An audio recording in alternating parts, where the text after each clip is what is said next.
day, I got a call from a client who had another daughter that was getting married, and they wanted to have me do their event again. Hi, it's Bill. This is Creative License, and thanks again for being a part of my weekly dog and pony show. I really appreciate it, and I'd really appreciate it if you said nice things about my sponsors. People like Electro Voice and Promo Only and DJ Event Planner, Perfect Portals, Disc Jockey News, and of course my workshop, the Entertainment Experience. So they call me. I've done one other wedding. This has happened to me more than once, but it's happened to me the other day. And then right afterwards, I heard from another DJ who said the same thing happened to him. And he said he wasn't sure that he should be feeling compelled to give them a discount because they were a returning customer. Now, I have got an opinion on this, and it's happened to me. I've had repeat clients, wedding clients, birthday party clients, just clients who call me, and then they call me again and say, hey, no, I've given you 3 different gigs, man. You think you want to give me a discount?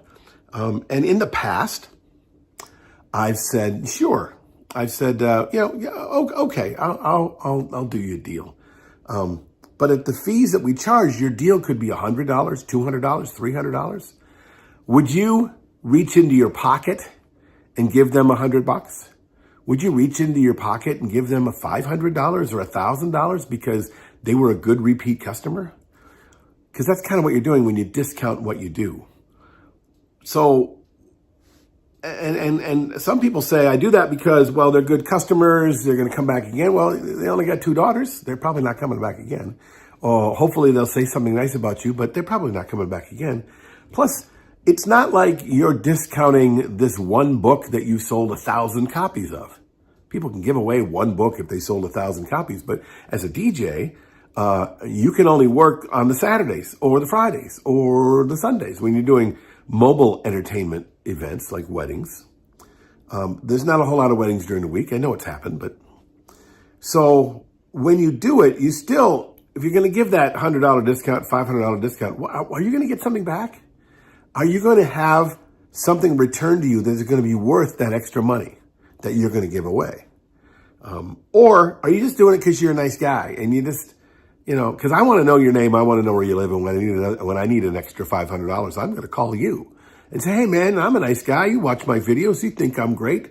I've been nice to you. You've been coming to me. I've been taking care of you. You could give me $500, right? You got to remember what we're doing is a business, right?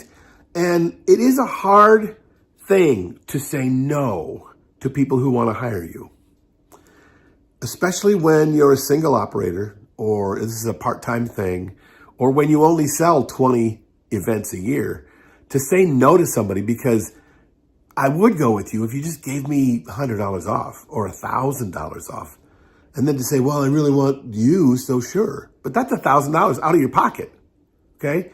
If you wouldn't necessarily work for me, you're a great DJ, let's say, and you come and work for me, and I book you for $5,000, and I sell you for $3,000, and I keep $2,000.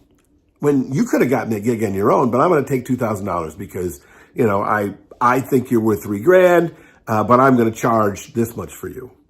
Okay, somebody is making that money, and that $2,000 that you might be giving me should at least be getting you something. It should be getting you something like me not having. I don't have to do a lot of sales. I don't have to run the business. I don't have to do the marketing. I don't got to deal with customers until I get to the gig. I'm going to pay you $2,000, Bill, so you'll do that for me instead of keeping. You know what I'm saying? So when someone asks you for a discount, if you're going to give it to them, give it to them.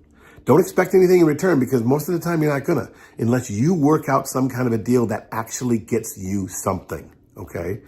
And or don't be afraid. I mean, I think I've done it once in my entire career, and then each other time that it's happened, I've actually had price increases where they said to me, well, geez, last time you were this much and now you're a little bit more. Can't you give me the price you had before?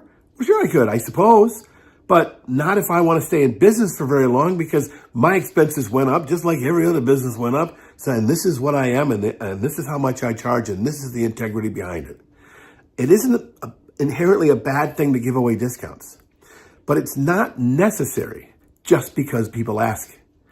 Just because people ask to give them a discount you are a pretty light touch, because just because I asked to get a discount on the milk that I bought at the grocery store doesn't mean I'm going to get it. Just because I want to buy this car, but hey, I'm not going to spend $5,000 on your car. I'll give you $3,000 and you should give it to me. No, that's not the way it works. So they can ask. Trust me, it's okay to ask. They're not devaluing you. They're just seeing if you'll say yes. So say yes if you want, but believe it or not, every one of the people who asked me for the discount and I didn't give it to them, they still hired me. So more than likely, this is the same thing for you. What do you think of this? Do you have a different tact? I'd love to know about it. Be sure to like and subscribe and smash all the buttons and tell people about this. I want to have more people on the show. This is Bill. This is Creative License, and I'll see you next time.